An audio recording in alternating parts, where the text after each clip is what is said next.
Two notes. One, the usual, spoilers. Two, this is my opinion on aspects of the game. Please do not treat them as fact.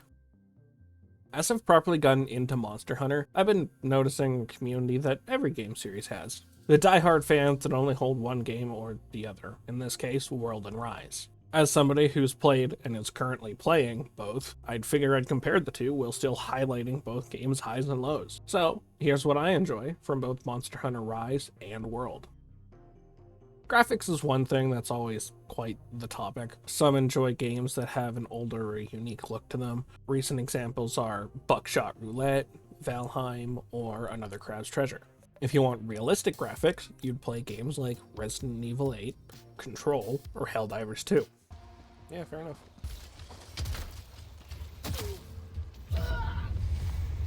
Killed by Nomad. I don't know what you're talking about. I Nomad. think the game's bugged. I don't know what you're talking about. Nomad. I don't know what you're talking about. What seems to have happened, Nomad?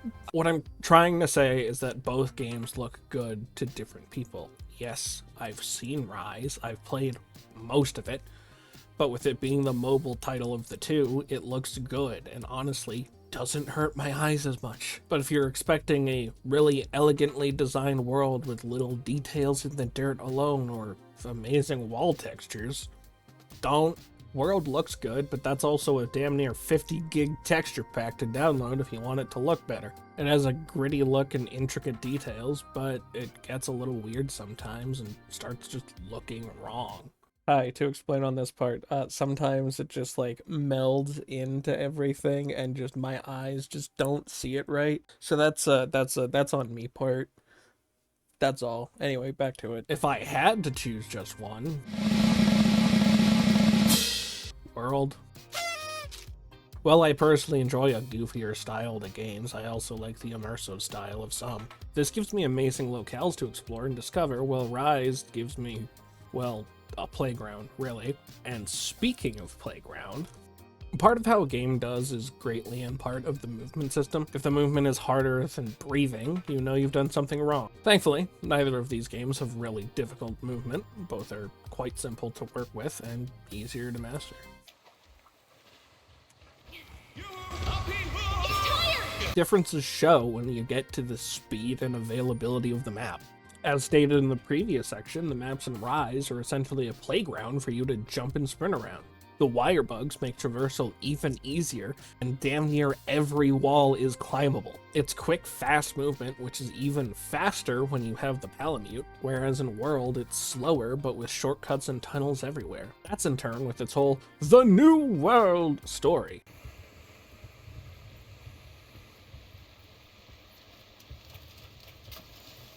Gotcha, bitch. If you know where you're going in the fastest way, yeah, it's easy. But you want to know how long it took me to start using the wedge beetles? I keep forgetting about the beetle. Iceborne, which, for those who don't know, is post-main game. It took me way too long to actually start using them. I think for this one, I have to give movement to Rise. Again, they turn the whole map into your own little jungle gym, just with monsters. Any wall is traversable, and even if it's not, just use the wire bug to get higher. I keep talking about them, so it's only fair to be the next section. I'm not looking at graphics for this, that was earlier. This is map design, general and delicate. For this one, I'm not even going to give you a preamble before the decision. I'm choosing both. Locations in one hit where the other missed. I love the Elder's Recess in World, but it feels like it was missing something.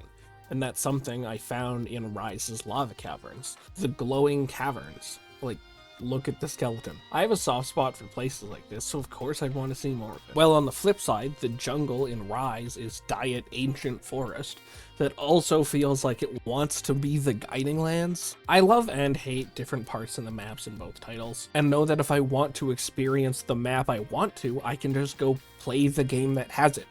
It's easy to navigate, unlike... Yep, both games have annoying UI systems, to me, personally. Both are very monotone and a bit annoying to navigate, which makes it a nightmare for folks if everything looks samey. Rise has a bulkier in-your-face setup because portable, and World has a less informative, but more elegant system.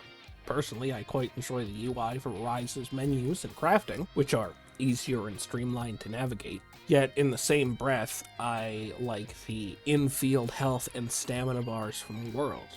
Other than maybe the sharpness, I like Rise's more. This is just a long-winded way of saying I like parts of both, but I don't like either entirely. But you know what I do like?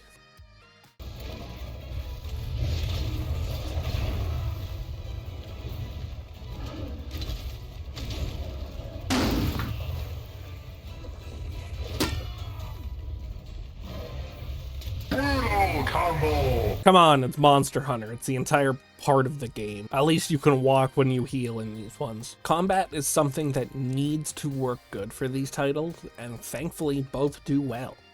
The main difference is really in the fight speed. World has a slower, more methodical combat style.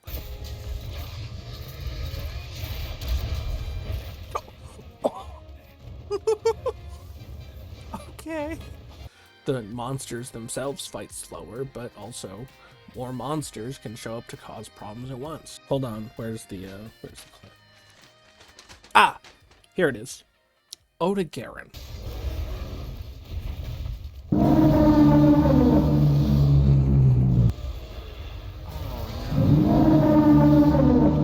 If you don't want this to happen, stock up on dung pods. The fights are usually well televised.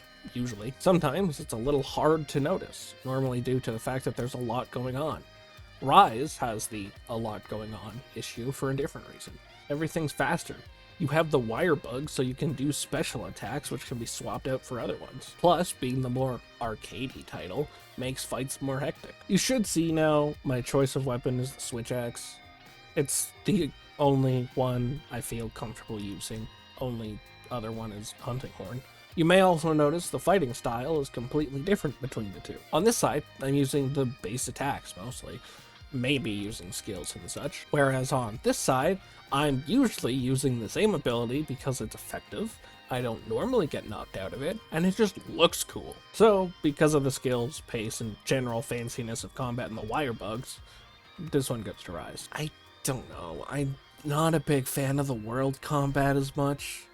That though may be due to finishing Rise first, though. And with combat comes, you know, the jokes about your custom character in a serious cutscene. This is the perfect example.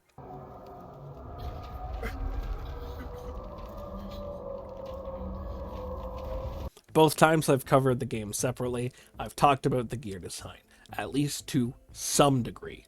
This was originally 2 different segments, but I decided to make it one. I don't know how gear looked in the previous titles, but in these 2, I love almost all of them. The armor in both are very much similar. Some of them are just the same, because why would you change what works? I will say, though, I have some bias towards Rise's armor, specifically because of Valstrax and this stupid fucking owl mask. But still, both have different creatures to work with and have very different styles. And yes, that includes the crossovers.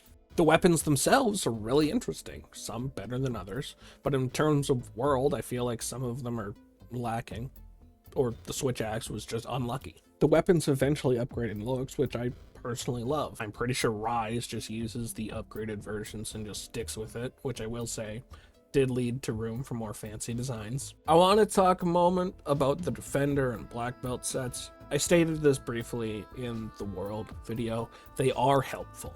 However, it leads to a difficulty spike if you touch DLC content if it's your first time playing. You can use it if you want to piss through the main game. That's your choice. Long short of it, if you want to piss through the story and you don't want to touch DLC, Defender of the Black Belt.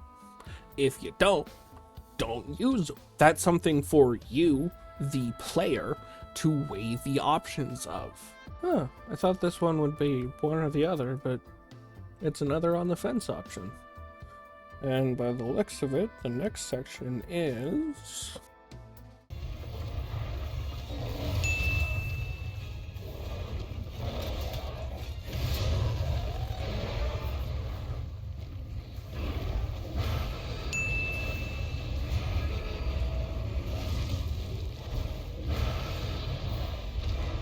The first word in the game titles.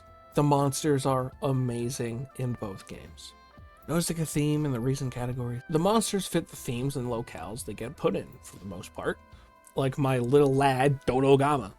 This little fella gets the shiniest place it could, and it's just chilling, eating rocks, spinning rocks. It's rocks. Mizuzune, I probably butchered the name, the bubbly, elegant, slippery slope of a creature, belongs in a place like the jungles and forests you find it in. Or let's look at the lovely poster monster Rathalos, which is found everywhere in both, because of course it is. Why would a dragon be picky where it sleeps? It can just remove the issue. The monsters are just really cool, and they interact with others fantastically. Here's Magnamallow throwing hands with a flying creature. It doesn't care what you are, it just wants to fight you.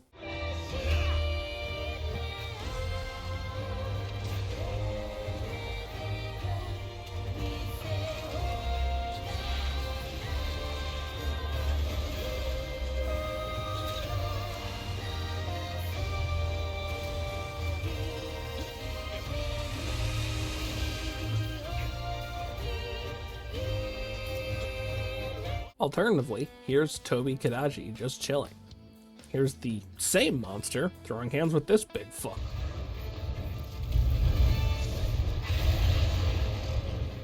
Pick your fights elsewhere, please. They feel more alive in the world, which I can't say is a surprise, but at least Rise has a reason for them to act how they do. Something, something, Rampage, Elder Dragon, something, something. Both Monster Hunter World and Rise have parts that make them strong, where others are weaker. It's just something that happens with games. If you were hoping I was going to say one was better than the other, blah blah blah, no, the title is literally both are good. I firmly believe that both games are quite strong and hold up quite well to time. In my opinion, Rise has more fun combat and easier menus to navigate, while World has the, albeit unsurprising, world building and storytelling. One will probably have what the other's missing. Depending on which you start with, you may end up giving a bias towards it, but it's important to be open when trying the other. If you do, that is. Seeing what's been shown about Monster Hunter Wilds has me really excited to see what from both gets moved into the title. I can already see some amazing designs and bits of even better gameplay changes, and I'm just super excited to see how much they've done with it. Like, fuck, World didn't have your character have a voice. Rise had situational voice lines.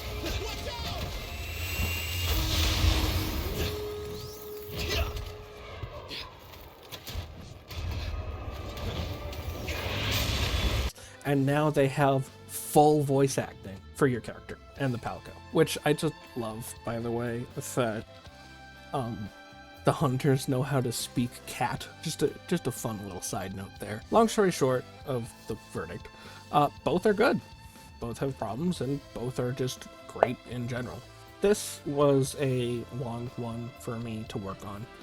If you've made it this far, please let me know what I can do to work on videos like this better. I'm in a position right now where I can easily see and try out your recommendations. So if you think I should try like certain editing styles or extra shit post or whatever, like throw it in the comments. However, for now, that's all from me. Thanks for sticking around on this one. See ya.